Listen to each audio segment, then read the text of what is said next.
रायपुर में दिव्य दरबार लगा हुआ था मेरा, रायपुर में दिव्य दरबार लगा था, और एक 5 साल की बच्ची थी, उसको अचानक जो है दोनों पैर सुन्न हो चुके थे, और वो लगभग 1 महीने से हॉस्पिटल में एडमिट थी।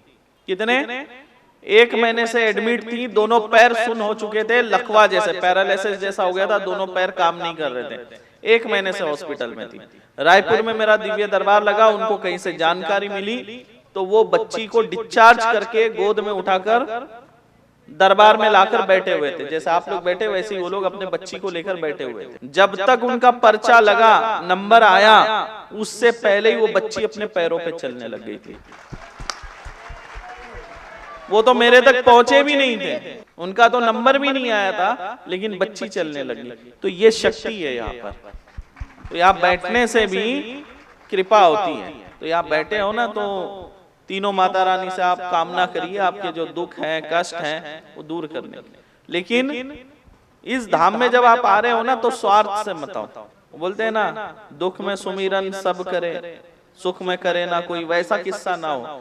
आप या दुख में भी जुड़े रहो, सुख के दिन आए तब भी आप जुड़े रहो। ऐसा नहीं कि स्वार्थ से रिश्ता मत जोड़ो, भक्ति से रिश्ता जोड़ो। जब सुख में आप भगवान का ध्यान करोगे तो आपके जीवन में दुख नहीं आएगा। अच्छे समय में याद करो ना, लेकिन अच्छे समय में इंसान क्या होता है, भौतिक जीवन के इस माया में, भौतिक जीवन के सुख संसाधन की माया में खोया हुआ रहता है, तो उसको भगवान की याद नहीं आती है, भगवान के लिए समय भी नहीं होता है। तो इसलिए सुख के समय भगवान का मनन चिंतन करो तो दुख नहीं आएगा। और यहाँ बैठे हो तो यहाँ पे भी मनन चिंतन करो, माँ का ध्यान करो, आपके जीवन के दुख है ना ऐसे ही कटेंगे। मैं आपको बता रहा हूँ, पर्चा बने ना बने, आप केवल दरबार की हाजिरी लगाते रहो। मैं यहाँ बैठा हूँ, मैं यहाँ से बोल रहा हूँ, क्योंकि जब मैं यहाँ बैठा हूँ तो ये कोई साधारण स्थान नहीं। अब मैं गद्दी पर बैठा हूँ, और गद्दी पर बैठकर आपको बता रहा हूँ। जब मैं यहाँ से बोलता हूँ तो मेरे वो वाक्य कभी खाली नहीं जाते।